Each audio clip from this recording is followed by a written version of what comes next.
இது simply divine series powered by Giri. தமிழ்நாட்டுல ஒரு கோயில்ல சுயம்புவாக தோன்றிய லிங்கம் நிறம் மாறிக்கிட்டே இருக்கும்னு உங்களுக்கு தெரியுமா? கும்பகோணத்துல திருநல்லூர் கோயில்ல தான் இந்த அதிசயம் நடக்குது. இந்த ஆலயத்தின் இறைவனுக்கு கல்யாண சுந்தரேஸ்வரர்னு பேரு. இந்த சுயம்பு லிங்கம் எப்படி நிறம் மாறுதுன்னு கேளுங்க.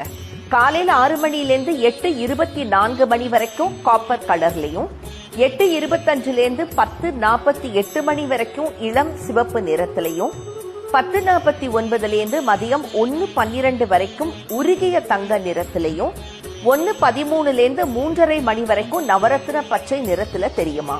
3:30 மணிக்கு மேல பக்தர்கள் எந்த மனநிலையில வராங்களோ அவங்க கண்களுக்கு சிவலிங்கம் வேற வேற நிறத்துல தெரியுமா. 5 வர்ணங்கள்ல காட்சி கொடுக்கறதுனால இந்த இறைவனுக்கு பஞ்சவர்ணேஸ்வரர்னு இன்னொரு பேரும் உண்டு.